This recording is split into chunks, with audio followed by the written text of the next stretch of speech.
rather than the goods shortage, which is happening across most of the UK because of various reasons, Brexit and also COVID-19, the political tensions in Northern Ireland. How serious is the Northern Ireland Protocol in terms of the effects on the political tensions?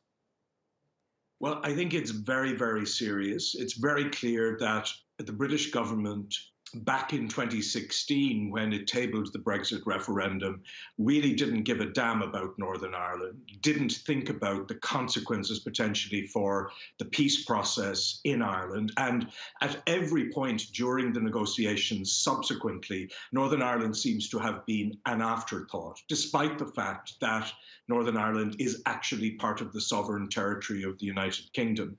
It's very clear from the recent behaviour of Lord Frost, the principal negotiator on behalf of the British government, that they are prepared to resile from the solemn legal commitments that they gave to Ireland and the European Union just 2 years ago, and again last year in the formal trade and cooperation agreement signed with the EU. And that is really dangerous for Ireland because the peace process is still very fragile.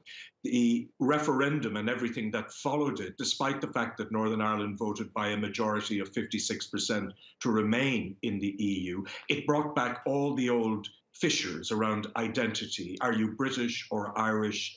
When actually a lot of those issues had been resolved, at least to some satisfactory degree, by the Good Friday Agreement after 1998. All of those things are back in play, and the British government has behaved in the most incredibly inexplicable and irresponsible way in not safeguarding sufficiently the peace in Northern Ireland. Yeah, I mean, the European Union has been telling the British Prime Minister Boris Johnson, excuse me, you knew what you were signing when we did this Brexit deal, and now you want to change the agreement that we had for Northern Ireland. What do you think would happen if the UK doesn't accept the compromises the EU is reportedly going to offer, which could be reducing checks on goods by 50%? But what if the UK doesn't accept that?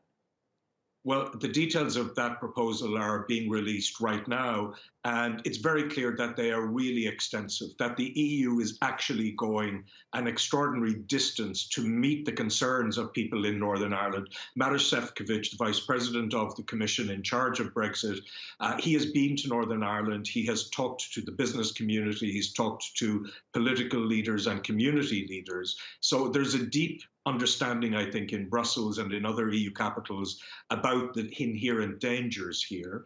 And the aim of the EU throughout has been to try and protect the peace process and ensure that there would be no border going up on the island of Ireland. But on the other side, we haven't seen the British government reciprocate. In fact, at each point, they've tried to up the ante. That's what Lord Frost did in his speech in Brussels yesterday, where he singled out, for example, the role of the European Court of Justice in adjudicating the protocol. Nobody in Northern Ireland, even hardline unionists, has talked about the court and its role as a potential problem in the operation of the protocol. So Maroš Šefčovič is going a long, long way today to meet the concerns of communities in Northern Ireland. And the British government, I think now, if it were to again reject the new operationalization of the protocol, would be signaling, I think, that it wants to actually destroy the withdrawal agreement and the trade and cooperation agreement with the EU. And if that happens, Adnan, British people should realize they're in a very weak position. This is an asymmetric relationship that Britain has with the European Union now. The EU holds all the cards and has the possibility of placing tariffs on British goods in the future if there isn't a satisfactory resolution to all of this.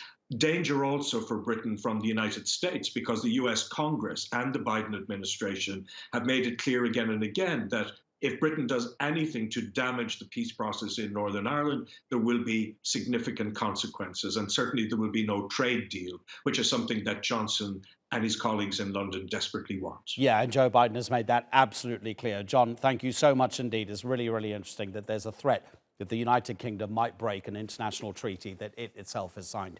John Brennan, take care in Dublin and here in